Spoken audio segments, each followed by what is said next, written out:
day 2 of our Thailand road trip. The previous day, we had arrived at Hua Hin from Bangkok. We woke up just in time to catch the sunrise from our hotel room.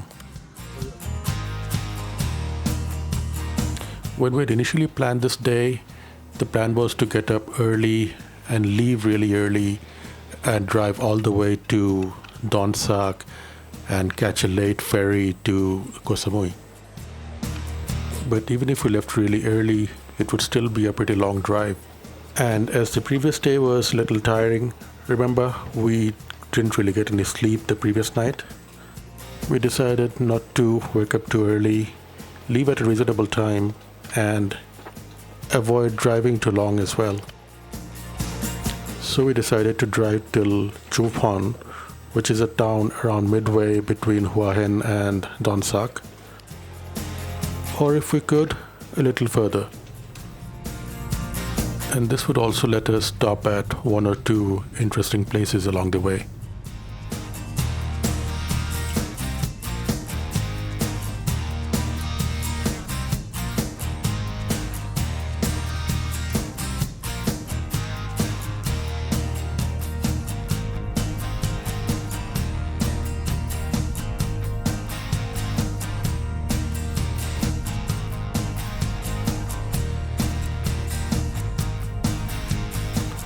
The highways leading out of Hua Hin were mostly empty or with very little traffic.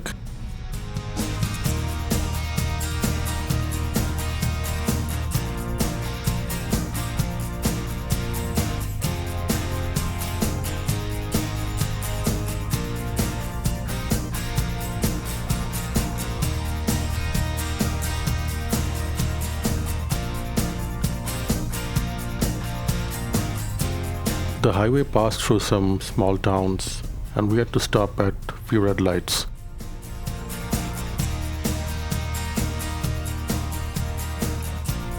The road went through some low hills in this stretch. The Toyota Yaris was equipped with a CVT transmission and needed a bit of coaxing with the throttle to maintain speed on the upslopes. The engine would rev up and it would sound like it was struggling, but that's the nature of CVTs, and it managed to keep up.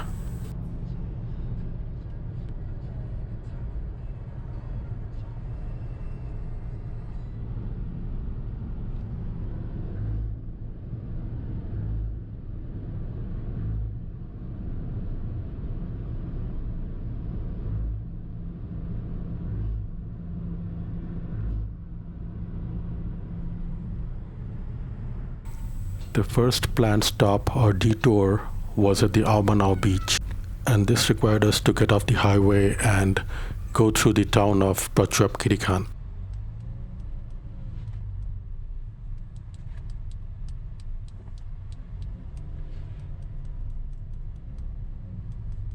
The Ao Manao beach itself is inside an Air Force base, so when we pulled up to the gate, we weren't quite sure if we were allowed in.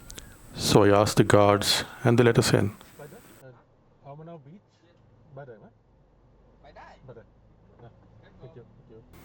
Turns out, even though the beach is located inside an Air Force base and maintained by the Air Force, it's open to tourists.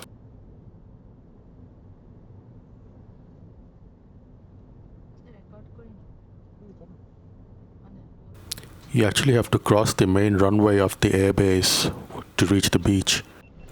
But photography is prohibited in that stretch, so I have to blur it out.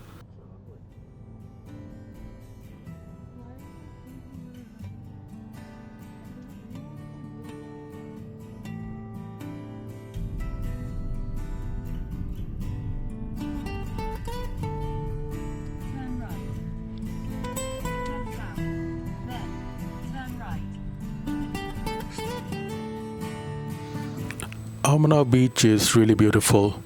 When we went, there were very few people around.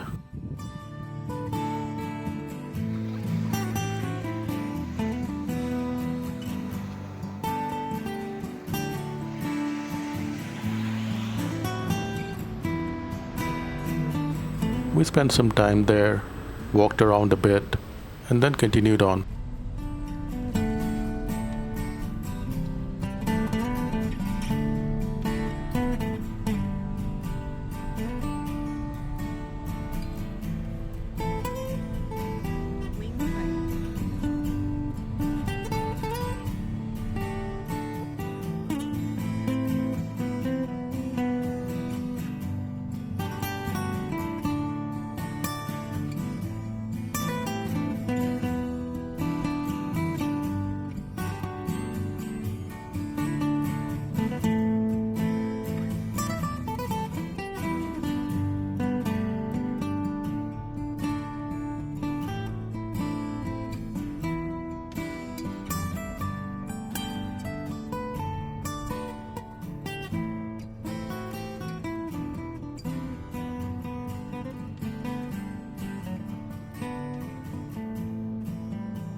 This part of Thailand is where it's at its narrowest on the Kra Isthmus, with only around 40 kilometers between the Gulf of Thailand on the east and Myanmar on the west.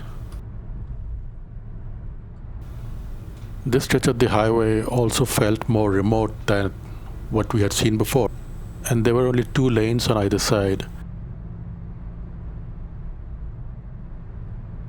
And that meant that we would have to move between the left and right lanes a lot, because there was a lot of truck traffic on the left lane who were going a little too slow, and most people on the right lane were going significantly above the speed limit. Large size. Soon after, we stopped for lunch. Very funny. I had a delicious bowl of boot noodles, and Sudeshna had common gai or Hainanese chicken rice.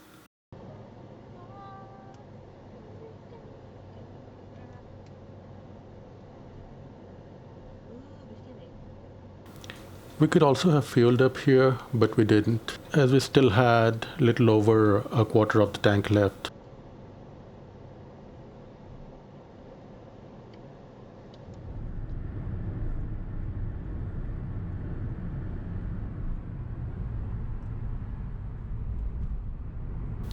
We were now getting close to Chumphon, but it was still afternoon, so we thought we'd stop for the night somewhere a little after Chumphon.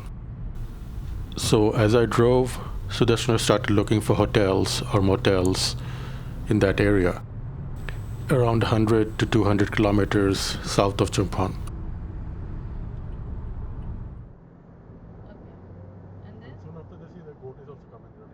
So about an hour after our lunch stop, we thought we'd stop to refuel before the level got too low.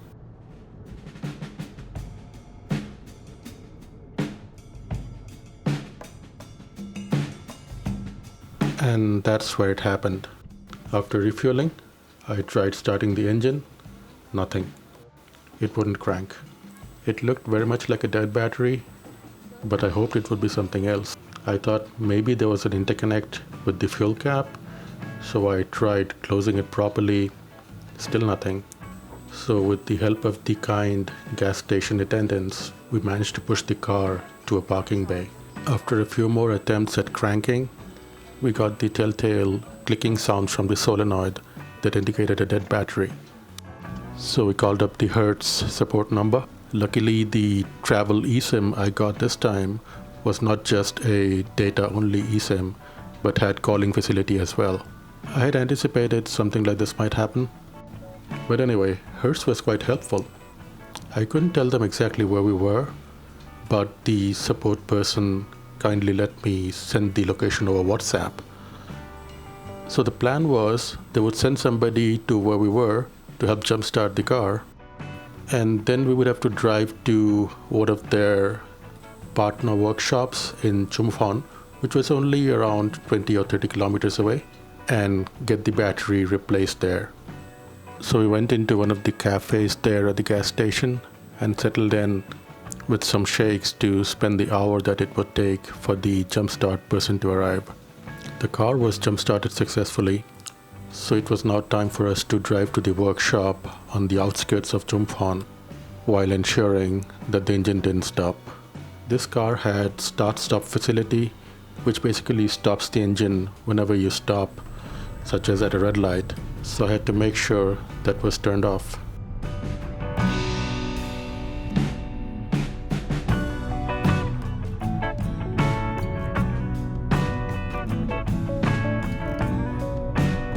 Luckily, we didn't have any problems on this short stretch to Chumphon.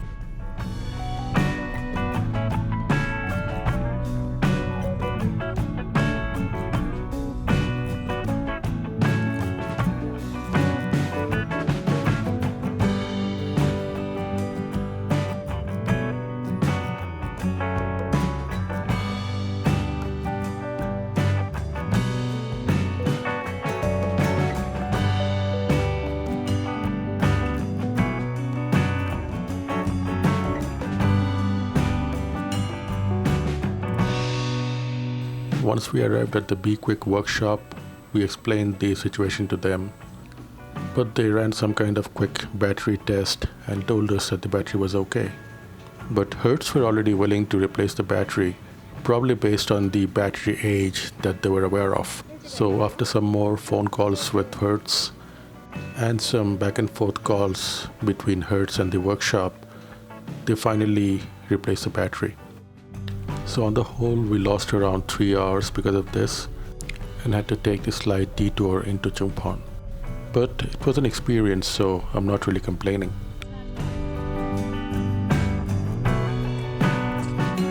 It was now starting to get dark, so we booked the hotel that we were thinking of booking. This was at a small town called Suan, around 70 kilometers south of Chumphon.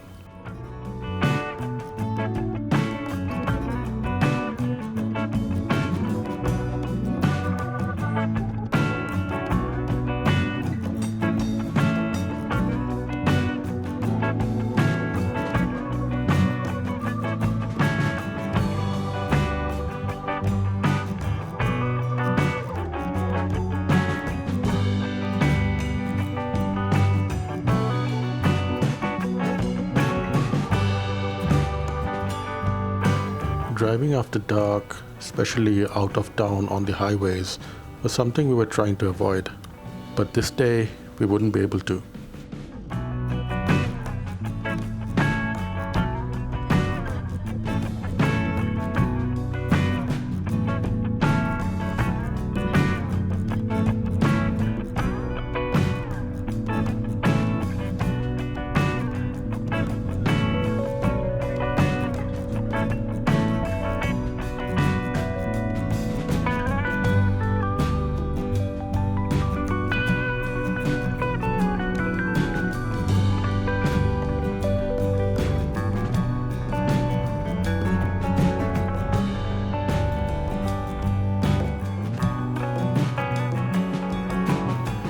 But for the most part, it wasn't too bad.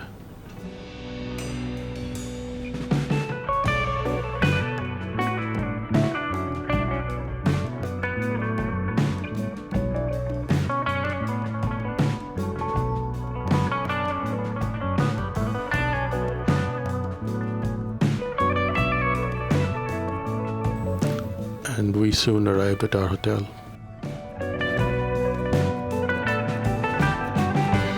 Suan is a small and quiet little town, and it would have been fun to explore a little after check-in. But we were really tired after the long day. So after a quick dinner of cup noodles and onigiri, we called it a night. Catch us on the next day when we finally sail to Koh Samui. Bye-bye for now.